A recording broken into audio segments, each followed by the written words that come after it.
നീ നേരത്തെ പറഞ്ഞ സേഫ്റ്റിയും കെയറും ഒക്കെ എൻ്റെ ലൈഫിൽ എനിക്ക് ഫസ്റ്റ് തന്ന ഒരാൾ സാൻഡ്ര.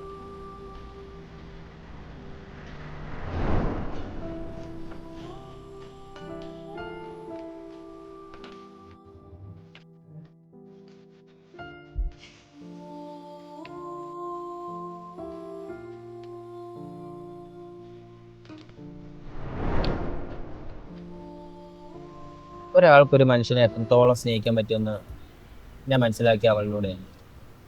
അവൾ എന്നെ സ്നേഹിച്ച പോലെ എൻ്റെ ലൈഫിൽ എന്നെ അത് സ്നേഹിച്ചിട്ടില്ല. ഇനി എന്നെ ആരും അങ്ങനെ സ്നേഹിക്കുമെന്ന് എനിക്ക് തോന്നി. +2 തൊട്ടുള്ള റിലേഷൻ ഞങ്ങളുടെ 8 വർഷം കുറേ വഴക്കിട്ടും സ്നേഹിച്ചും വീട്ടുകാരെ പറ്റിച്ചും ഞങ്ങളെല്ലാം അടിപൊളിയായിരുന്നു. പക്ഷേ പക്ഷെ എടാ ഞാൻ പറഞ്ഞൊന്ന് മനസ്സിലാക്കുക. അപ്പൊ എനിക്ക് വേറെ കല്യാണമൊക്കെ നോക്കുന്നുണ്ട്. എടി നീ നമ്മുടെ കാര്യം പപ്പയോട് പറ. അറസ്റ്റ് നീ എന്താ ചെയ്യണ? പക്ഷെ ഞാൻ എന്താ പറയണ്ടേ? ഒന്നാമത് നീ ഹിന്ദു, ഞാൻ ക്രിസ്ത്യൻ.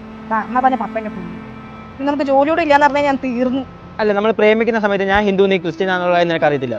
ബ്രേക്കപ്പ് ആകാൻ വേണ്ടി എല്ലാവരും പറയുന്ന സ്ഥിരം ക്ലീശ ഡയലോഗ്. അവിടെ നിനക്കപ്പോ ഞാൻ ബ്രേക്കപ്പ് ആക്കാൻ വേണ്ടി പറഞ്ഞ പോലെയാണ് തോന്നിയത്.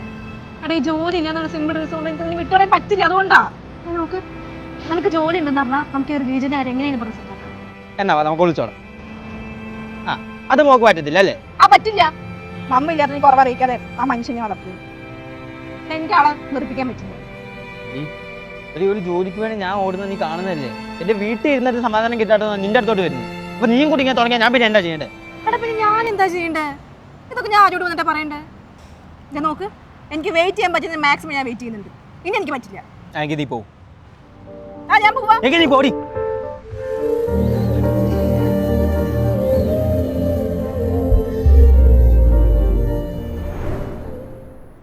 ഞാൻ അന്ന് തന്നെ അവളെ വിളിച്ചതാ.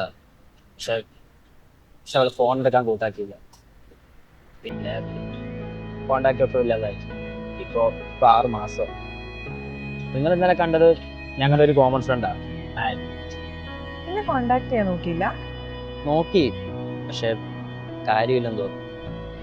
എടാ ഈ 8 വർഷത്തെ റിലേഷൻഷിപ്പ് അവർക്ക് ഇത്ര പെട്ടെന്ന് വേണ്ടെന്ന് നോക്കാൻ തോന്നി.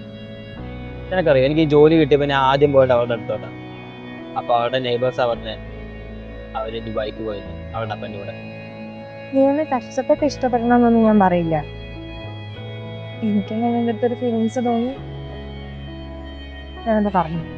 അങ്ങനെ കരുതിയാൽ മതി. അത് വിട്ടേക്ക്. എനിക്ക് പോട്ടെ.